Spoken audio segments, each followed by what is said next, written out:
देखिए आज आने की पीरियड में जो आप डिस्कस कर रहे हैं वो किसी भी सॉल्यूशन के पीएच का कैलकुलेशन आप कैसे करते हैं वो है। पीएच है क्या? तो पीएच एक ऐसा स्केल है जो किसी भी सॉल्यूशन के एसिडिक या बेसिक नेचर को रिप्रेजेंट करने में हेल्प करता है। मेजर करने के लिए आप negative logarithm of H plus ion का जो वैल्यू आप निकालते हैं वो सॉल्यूशन का पीएच कहलाता है। ठीक है, पीएच का काम क्या है? किसी भी सॉल्यूशन के एसिडिक या बेसिक नेचर को मेजर करना। पीएच एक स्केल है, 0 से लेके 14 तक का उसका वैल्यू होता है। और इसको मेजर्ड कैसे करते हैं? It is nothing else but simply negative logarithm of H plus ion present in solution. ठीक है, थोड़ा लिख लो 2 लाइन, फिर देखो मैथमेटिक्स अपना काम करेगा। देखो, pH scale is used to represent acidic or basic nature of any solution,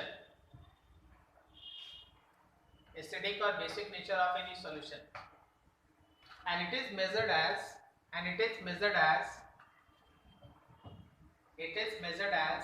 negative logarithm of H plus ion present in solution, and it is measured as negative logarithm of H plus ion present in solution. Negative logarithm of H plus ion present in solution. ठीक है, see that. So pH will be equals to minus log H plus. किसी भी solution का pH निकालना है, mathematically बोला जाए तो माइनस लॉग H प्लस का यूज करना है।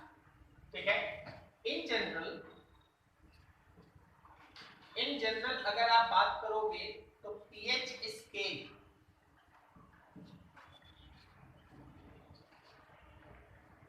0 से लेके 7 और 7 के बाद 14 तक चलता है। करेक्ट है? अगर हमारा pH लेस देन 7 है then solution is said to be acidic, और अगर pH ग्रेटर देन 7 है solution is said to be, और अगर pH इक्वल्स टू 7 है then solution is said to be neutral. Very good. ठीक है, यह है आपका बेसिक, इसमें कोई दिक्कत नहीं है। Very very good. जैसे जैसे pH का वैल्यू बढ़ता है वैसे वैसे बेसिक नेचर इंक्रीज करता है। As pH increases, basic nature increases, acidic nature decreases. Basic nature बढ़ता है, एसिडिक नेचर घटता है। ठीक है, थोड़ा और आगे। यहां तक में किसी को कोई प्रॉब्लम नहीं है जब ये कहा जाए तुमसे कि देखो भाई pH का वैल्यू अगर 7 है then solution is said to be neutral, किसी को कोई इशू नहीं है। करेक्ट? लेकिन जब ये कहा जाने लगे कि सॉल्यूशन अगर pH 7 है और सॉल्यूशन एसिडिक है तब तो प्रॉब्लम होगा ना। तो थोड़ा सा यहां से दिमाग तैयार रखो, चीजों को सुनो ध्यान। देखो pH का जो स्केल बना है जिसको आप बचपन से अभी तक स्टडी करते आ रहे हैं, उसमें बोलो नहीं बोलो 25 डिग्री सेंटीग्रेड मेंशन होता है। मतलब रूम टेम्परेचर पे बात हुई, तो रूम टेम्परेचर पे आपको भी पता है कि Kw का वैल्यू होता है 10 टू द पावर -14, और वहां से H प्लस या OH माइनस का इक्वल कंसंट्रेशन होता है 10 टू द पावर -7। तो जब आप यहाँ पे 10 टू द पावर -7 पुट करेंगे तो -7 आगे आके +7 हो जाता है। 10 to the power -7 becomes +7, correct? तो उस समय pH अगर 7 आ रहा है then it is said to be neutral. But what will happen अगर आप टेम्परेचर को 25 डिग्री सेंटीग्रेड से ऊपर या नीचे करते at 25 डिग्री सेंटीग्रेड, पहले जो आप जानते हैं उस पर बात करें। Kw का वैल्यू है 10 to the power -14, H plus और OH माइनस ये दोनों बराबर होता है 10 टू द पावर -7, और pH होता है 7 न्यूट्रल के लिए। न्यूट्रल के लिए pH का वैल्यू कितना है? 7। लेकिन जब आपका टेम्परेचर 25 डिग्री सेंटीग्रेड से ज्यादा हो, आप बात कर रहे हैं 100 डिग्री सेंटीग्रेड पे, आप बात कर रहे हैं 80 डिग्री सेंटीग्रेड, तो क्या आपको ये पता है कि Kw जो है वो 10⁻⁻14 से बड़ा होगा? एक इजी गोइंग चलते हैं, मान लीजिए ये वैल्यू 10⁻12, सपोज मान लीजिए 10⁻12 बड़ा है ना 10⁻14 से, कोई दिक्कत तो नहीं ना?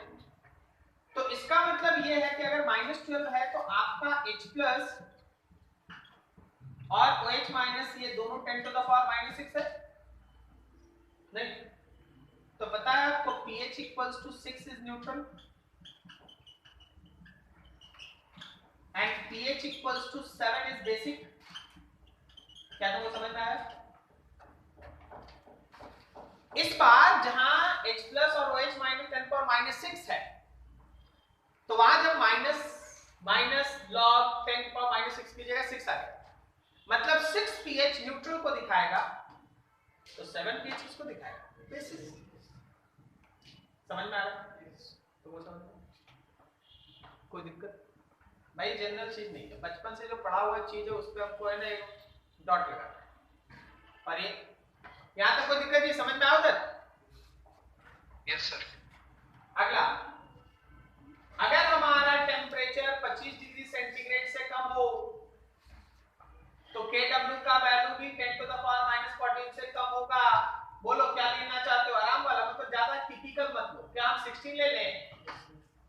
कोई बोलेगा 15 लीजिए, अरे 15 लेगा तो पावर ओवर में आया ना 7.5 8.5 यही सब आते रहे, उससे अच्छा है कि 16 लो, कुछ भी ले लो, ठीक है? तो इसका मतलब ये है कि H प्लस और OH माइनस क्या ये 10⁻8 होगा? 10⁻8 का लॉग लेंगे तो pH का वैल्यू 8 आएगा। 8 न्यूट्रल है, 8 न्यूट्रल है तो 7 क्या है? एसिडिक। तो एक बार है ना एडवांस में क्वेश्चन आया, कि अगर pH 7 है then solution must be neutral. ये जो मस्ट लगा दिया ना खेल बन रहा, pH 7 का मतलब जरूरी नहीं है कि न्यूट्रल हो, ये तभी पॉसिबल है जब टेम्परेचर 25 डिग्री सेंटीग्रेड। बात समझा? ये एसिडिक भी हो सकता है, ये बेसिक भी हो सकता है, न्यूट्रल भी हो सकता है। दैट ऑल किसका गेम है, किसका खेल है? टेम्परेचर। एक बात क्लियर होगी? तो pH 7। अब सर अभी बोलने के तुरंत बाद से हम बोलेंगे न्यूट्रल का pH कितना, तो तुम बोलना 7। बात समझा?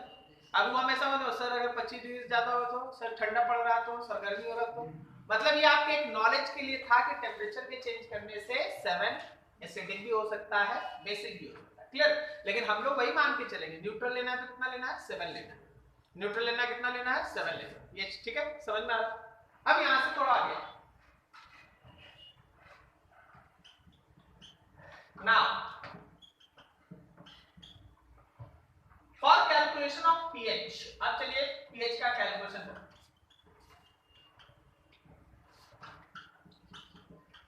We need to find H plus concentration in solution। इतना बड़ा लिखने के पीछे कारण, एक तो इतना जगह था मेरे पास, और दूसरा सब खेल यही है। आप pH निकालने के लिए आप सोचते हैं कि ये फॉर्मूला जानना होगा, वो जानना है, कुछ नहीं जानना है, बस खाली H प्लस का कंसंट्रेशन निकालने का 3 तरीका होता है, वो जानना। H प्लस का कंसंट्रेशन इसको कैसे निकालना है वो आपको अलग अलग कंडीशन में सोचना पड़ता है, ठीक है? नोट करो इतना।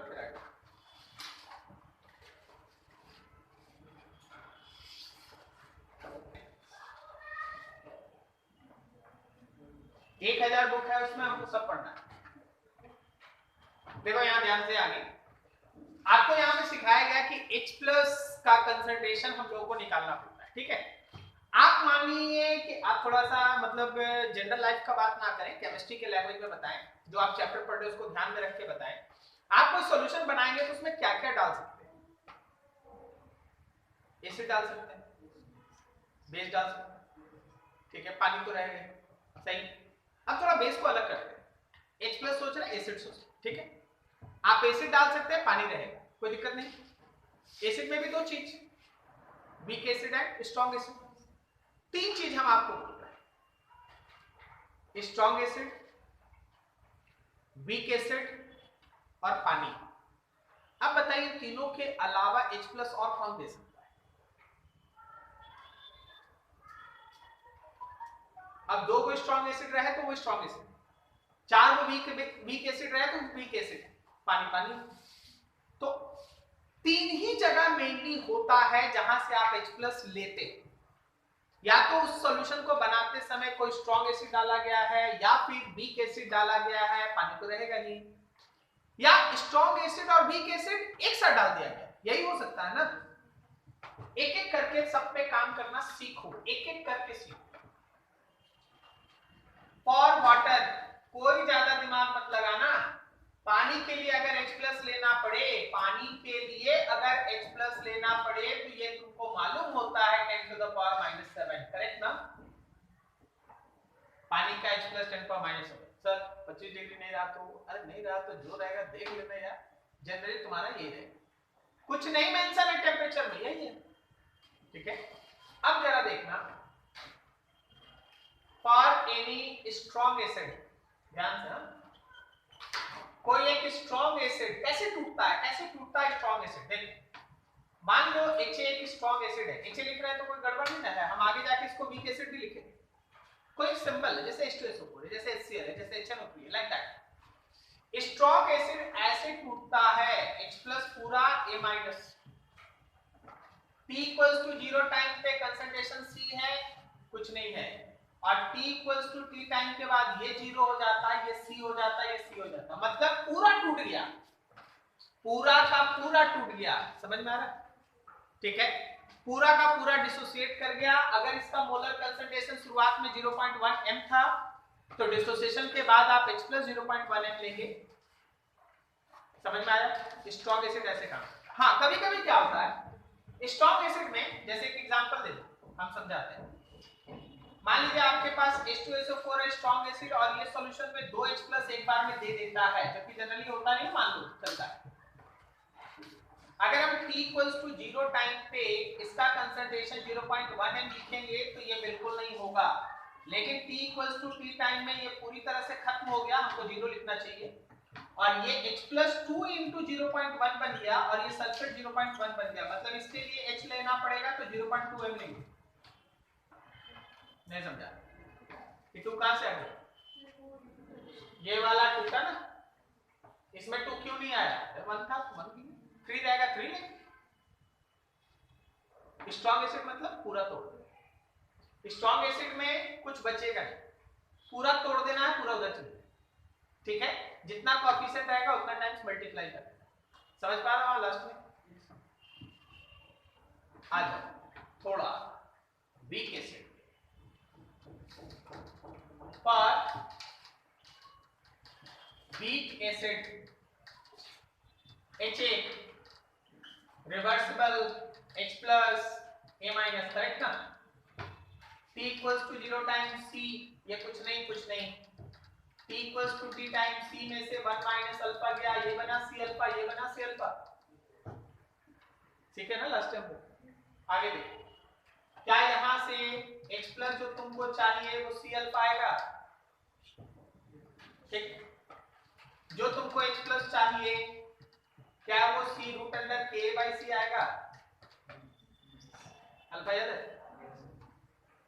याद है सबको, तुमको याद है, C root under K/C, C को अंदर ले जाओ, C को अंदर ले जाओ, C स्क्वायर K/C, C से square cancel, root under K into C आएगा।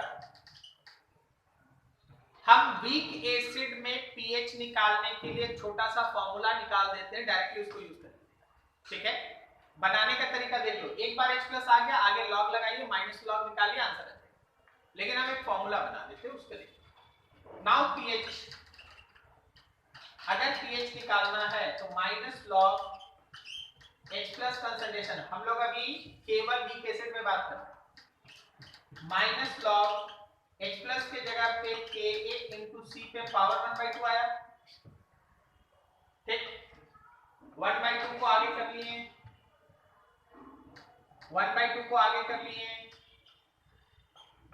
Minus log Ka minus log C, minus log Ka minus log C, आपको पता है माइनस लॉग के को आपके केमिस्ट्री में पी के कहा जाता है। जैसे पीएच होता है ना माइनस लॉग एच प्लस, समझो समझो थोड़ा दिमाग शांत। पीएच क्या होता है? माइनस लॉग एच प्लस को पीएच कहते हैं, तो माइनस लॉग के को पी के कहते हैं। समझ में आ रहा? सो वीक एसिड का for week acid HA pH के लिए आप डायरेक्टली इस फॉर्मूला को यूज कर सकते हैं pKa minus log C by 2। pKa कैसे निकालेगा? कस के बोलो, कस के बोलो, सही बोल रहा, कस के बोलो। माइनस लॉग KA कर, K का वैल्यू पुट कर देंगे, माइनस लॉग निकाल देंगे, तो वो हम लोग का pK आएगा। pK को यहां रख देंगे, फिर माइनस लॉग कंसंट्रेशन जो दिया रहेगा वो ले लेंगे डिवाइडेड बाय 2, ये हमको सीधा pH देगा। किसके लिए? वीक एसिड के। यहां C किसको स्टैंड करता है? कंसंट्रेशन। Ka किसको स्टैंड करता है? Dissociation constant of weak acid. जैसे मान लो हम तुमसे बोले कि एसिटिक एसिड का K वैल्यू होता है 1.8 into 10 to the power -5, तो अगर हमारे पास एक सॉल्यूशन है जिसमें एसिटिक एसिड 0.01 मोलर है, तो बताओ उसका पीएच। तो आप K मालूम है, C मालूम है, बस आपको लॉग वाले टर्म को अच्छे तरीके से कैलकुलेट कर लेना है, आपको पीएच मिल जाएगा। समझ में आ रहा है? क्वेश्चन हम यहां लिख देते हैं, find pH of 0.1 molar CH3COOH whose K equals to 1.8 into 10 to the power -5। Data पता चल रहा है? K का वैल्यू है तो यहां से माइनस लॉग K कर देंगे तो pK आएगा। C मालूम है, वैल्यू पुट करके सॉल्व करेंगे, आंसर। ठीक है, हम आपका भावना समझ रहे हैं। आपको लॉग सॉल्व करना आता है? अगर आपको लॉग नहीं आता है तो आप सोचिए कि इस सेक्शन में आप क्या करेंगे। ठीक है, नोट कीजिए इतना, फिर आएगा।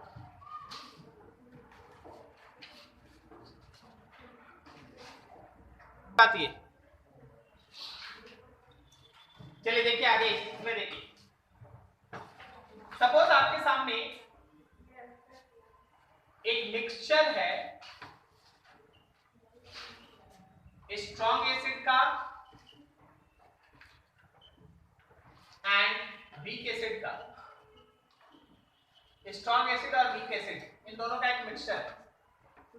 तो जो आप H+ कंसंट्रेशन लेंगे ना, H+ जो आप टोटल लेंगे, आपको पता है ये H+ 3 कारण से आएगा।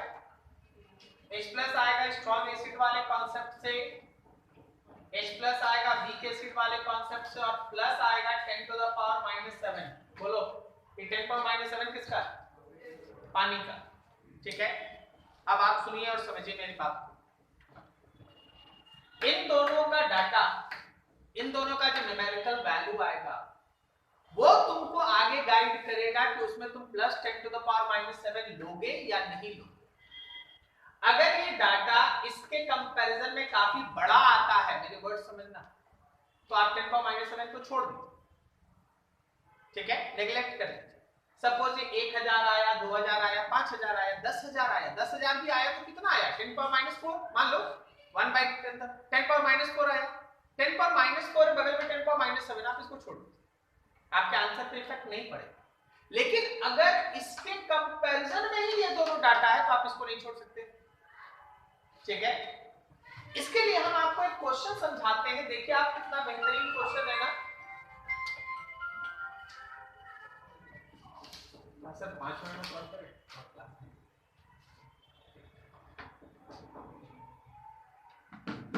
हाँ, अब देखो हम इसके लिए क्वेश्चन देते हैं आपको।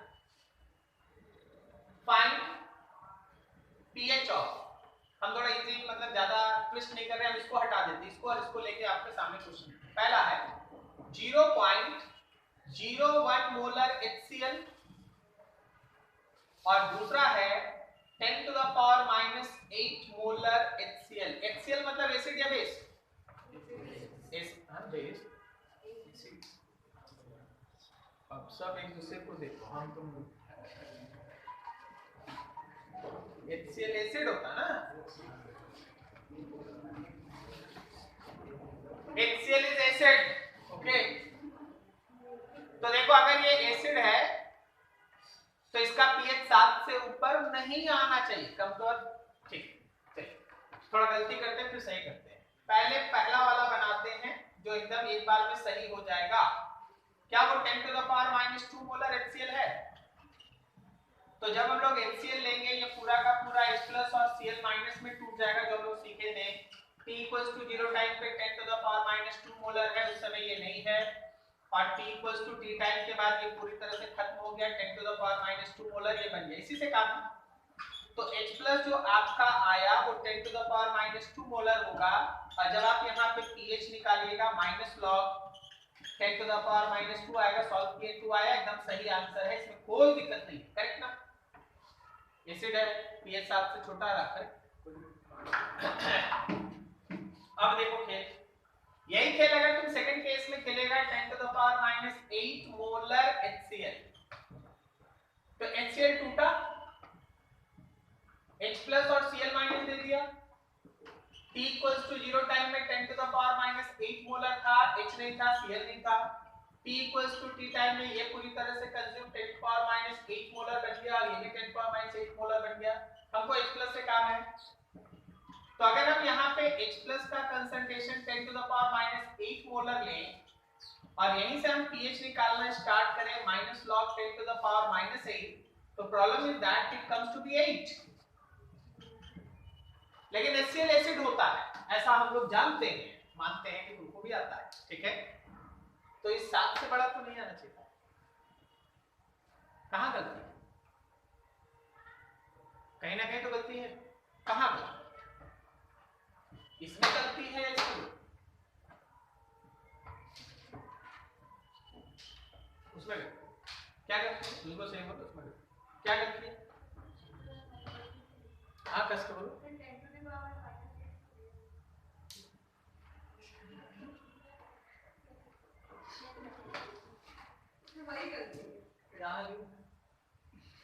क्वेश्चन दिया है तो लिए,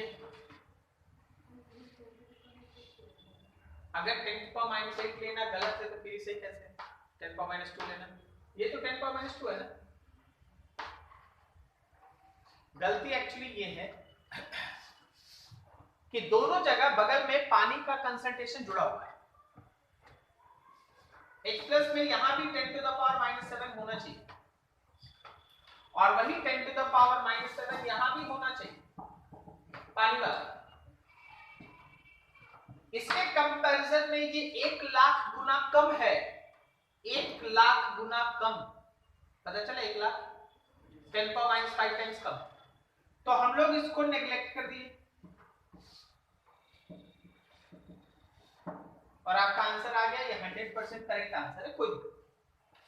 लेकिन यहां जो बड़ा है तो उसी को नेग्लेक्ट कर दिया, ये तो बड़ा है, आप छोटा वाला लेके सॉल्व कर रहे हैं, बड़े वाले का ध्यान ही नहीं आपको, ठीक है। आप इसको नेग्लेक्ट नहीं कर सकते। तो इस बार होना ये चाहिए था, ये गलत होना ये चाहिए था कि पहले इसको आप सॉल्व करते, -7 बाहर, 10 टू द पावर -1 + 1, फिर आया 10 टू द पावर -7, ये आया 0.1 + 1।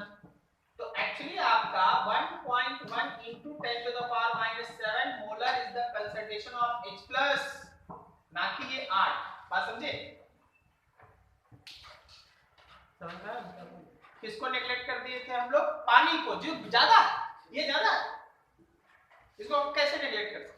ठीक है, हम यही बता रहे थे आपको कि न्यूमेरिकल में कब इसको लेना है और कब नहीं लेना है, ये बगल वाला डाटा डिसाइड।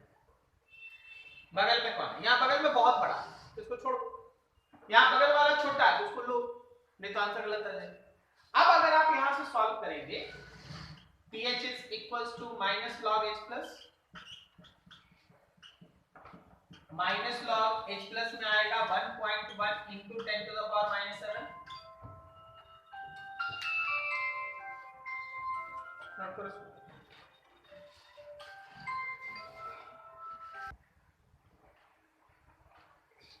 तो देखो यहाँ पे जब तुम इसको देखोगे ना तो ये हो जाएगा minus log 1.1 minus log 10 to the power -7। अब देखो ये माइनस लॉग 1.1 और ये 7 जब आगे आएगा तो +7 होगा। लॉग 10 का वैल्यू 1 तो माइनस लॉग 1.1 + 7। जरा गौर करना, देखिए 1.1 + 7 नहीं है, ये लॉग वाला पूरा टर्म एक साथ है और 7 है, तो अब 7 में से कुछ ना कुछ तो माइनस होगा, समझे? तो 7 से कम आएगा, सही भी है, एसिड है, 7 से कम आना चाहिए। समझ गए? कब लेना है और कब नहीं लेना है ये उसके बगल वाला डाटा डिसाइड करता है। ठीक है, आप हर बार पानी को नेग्लेक्ट नहीं कर सकते, कभी कभी डाटा ही ऐसा रहेगा कि आपको उसको लेके। चलो नोट कर लो, आज के लिए इतना ही। पीएच में और आगे बढ़ेंगे, इतना तक आप कैलकुलेशन देखें। अगले दिन जो बताएंगे ना उसके लिए सुन लो, एक दो चीज पढ़ के बैठना। सॉल्यूशन का नॉर्मेलिटी याद है, मोल कॉन्सेप्ट, नॉर्मेलिटी और उसका एक्स फैक्टर, ये दो चीज देख के रखिएगा, तब हम इसमें आगे पीएच का अगले दिन इसमें ऐड कर पाएंगे। ठीक है, चलो नोट कर लो।